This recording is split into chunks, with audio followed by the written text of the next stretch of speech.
Okay, vlog number 6, Coffee Talk Charleston. A little bit of a real estate emergency, if you will. I'm putting on my shoes. I've got to go flip the power at a house in Park Circle because we have an inspection on Monday.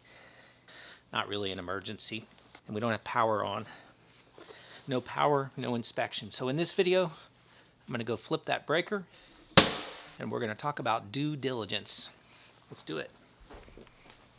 And this was originally 2 lots, lot 12 and 13, which were put together God knows back when. Like I said, I'm on my way to Park Circle just to flip a breaker. I wanted to talk a little bit about due diligence.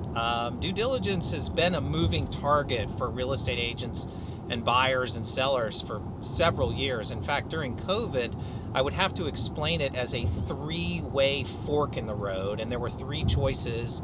And there's no point in going through all of those 3 choices now, but one of them was due diligence, which was basically, think of due diligence as a free look period. So you have the right, you're going to spend money on a house, you have to have the ability to understand it all. And it doesn't just mean home inspection.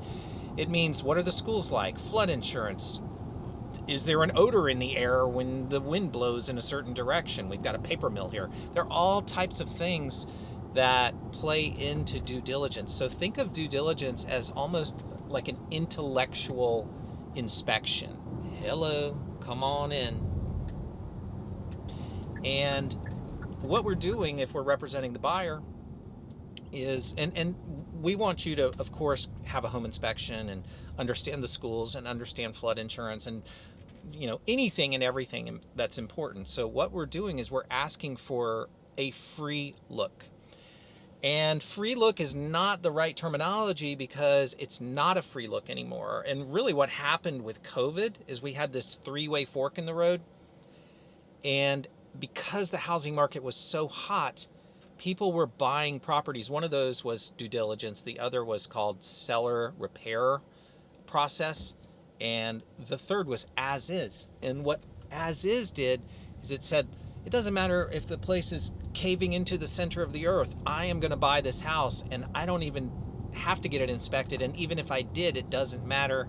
I cannot get out. And the state of South Carolina did a great thing in my mind because they didn't allow that to occur as we moved out of COVID. They said, wait, this is too crazy.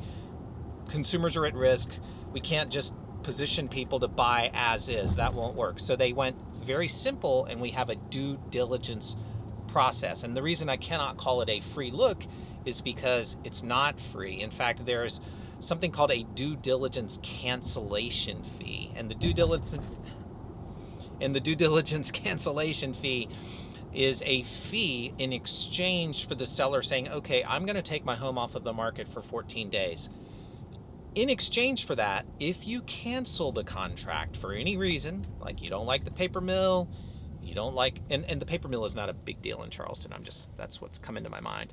If you don't like what you find out about the schools, or you don't like what you find out about the home inspection or the termite letter or anything else during this 14-day period or 10-day period or 7-day period, whatever is negotiated, then you can cancel.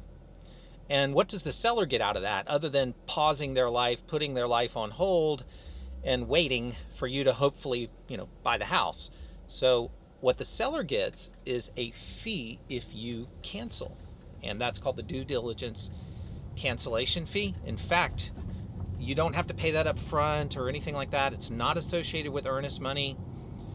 If you go to cancel the contract, there's a termination document. And in order for that document to be valid, you have to Venmo the seller or somehow give them a check or something. There's my phone. Hold on one second.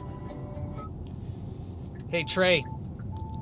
Hey, Nat. Hey, how are you? I am in the process of filming a vlog as I'm driving, and you are now on the vlog.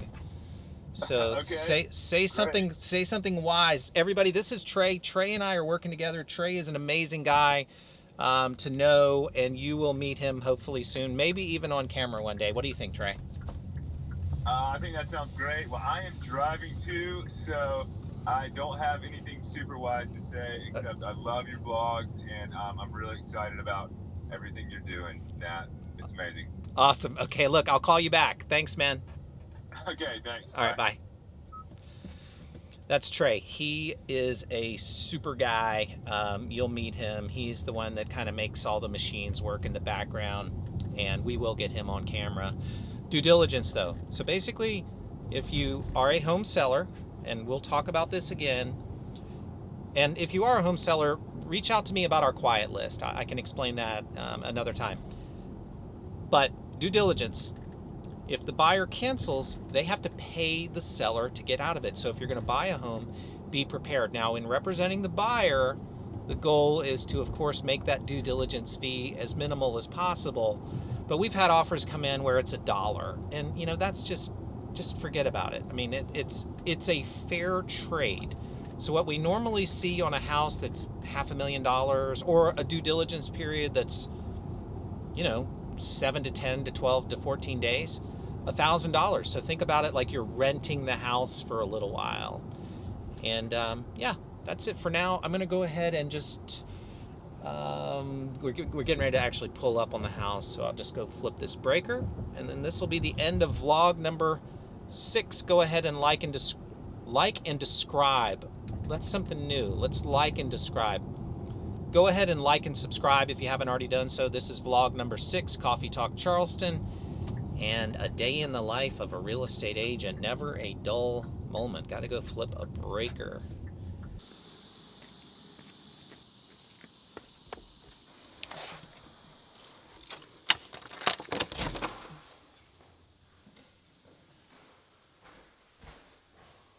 Okay, this is very curious because the power's on already.